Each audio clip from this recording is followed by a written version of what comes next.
t-shirts. So cheaper up to some quantity.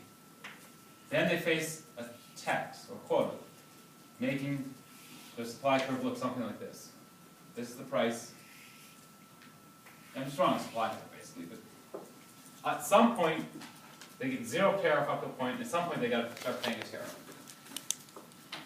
And it's said that up to that point they have lower costs in China, after that point they have higher costs. So this would be my China supply, this would be my Haiti supply. Because it claims that they're cheaper up to that point when they don't have to pay the tariff. Once they have to pay the same tariff China pays. But another thing to understand about sort of Haiti's t-shirt capacity is that Haiti quickly reaches full capacity, and China's ability to sort of make t-shirts sort of relatively low cost, sort of, goes out, probably kind of got about 10 chalkboards compared to Haiti.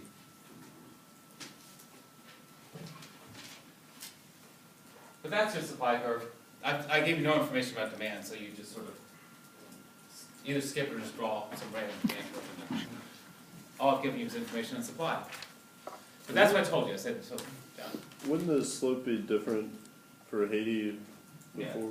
Yeah, it might be. I shouldn't go and say it. Might, all we know, yes, I mean, it could be this, but all we know is that sort of, the two things we know is that Haiti has lower costs up to the point, then it has a quota. After that quota, rather, they have to pay a tax. Tariff is just a tax, and we cover tariffs more in the spring, but a tariff is just a tax.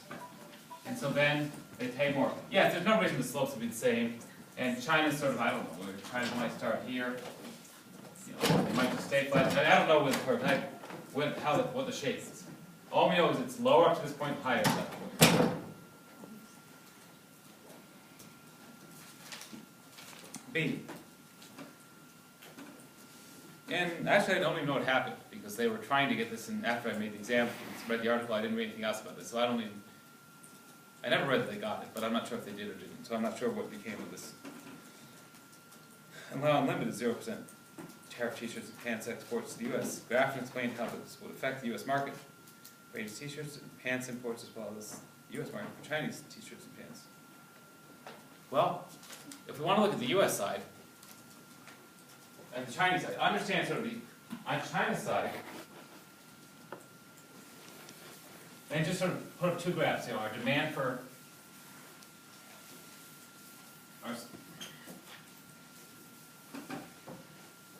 because if they're able to get the 0%, then the supply curve should stay like this for a while longer. That would change this to this.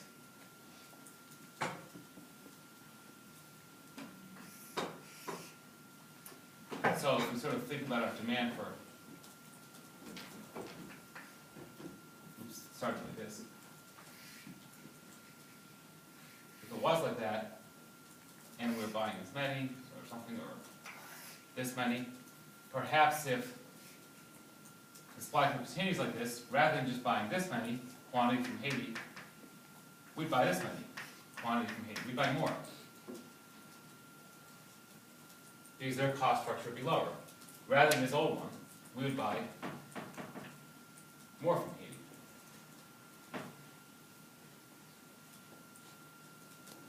And if we buy more from Haiti, where are we going to buy less from?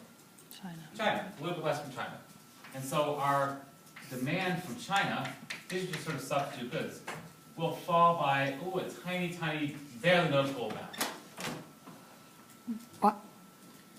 Why is it barely noticeable? Because if China is a country of 1.35 they can make more shirts with a massive clothing and apparel sector.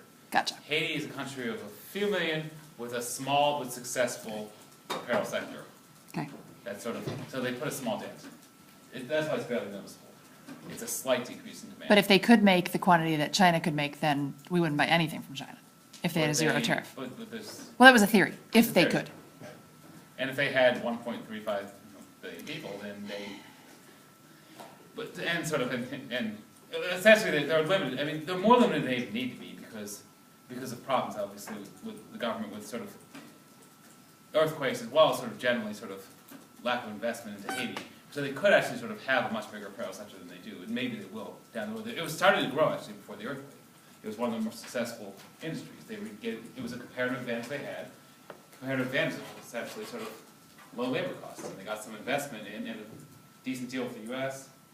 And, well, there were three companies everybody knows the name of that were involved, mainly in the clothing industry. Because, once again, for a country that was starved for investment, in order to get this going, they did need sort of foreign investment money to build the factory and help out with things, and they got some U.S.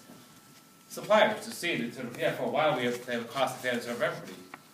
And those three were, more than anybody else, Hanes, but also Gap and Levi Strauss. And it's interesting then that Gap and Levi Strauss are helping